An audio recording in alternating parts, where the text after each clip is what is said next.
Here's some news that you probably won't see in the mainstream media.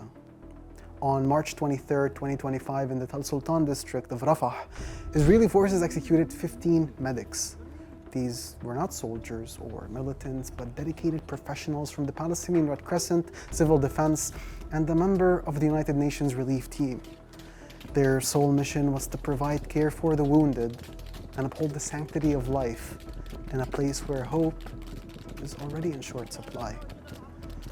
The brutality of this Israeli crime is staggering. The medics, clearly marked with internationally recognized symbols, were targeted in what can only be described as a calculated massacre. Anything else is an understatement.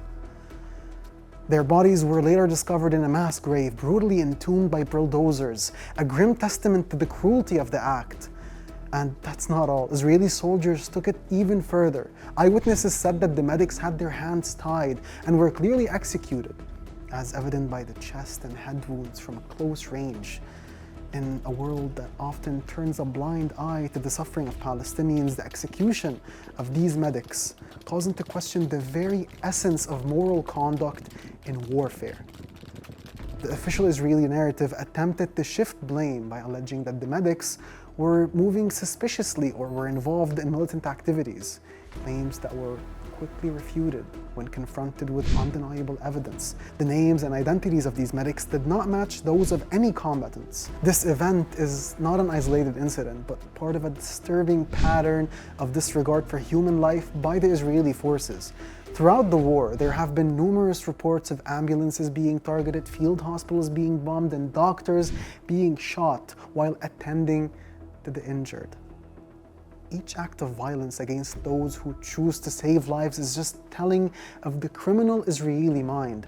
The global community has a moral obligation to remember these medics, not merely as statistics, but as brave souls whose commitment to the humanitarian duty cost them their lives. Their deaths underscore a broader failure, a failure of international mechanisms designed to safeguard human dignity in times of war, and most importantly, a failure of humanity.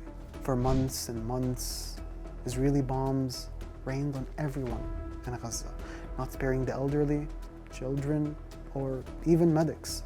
Yet no one was held accountable.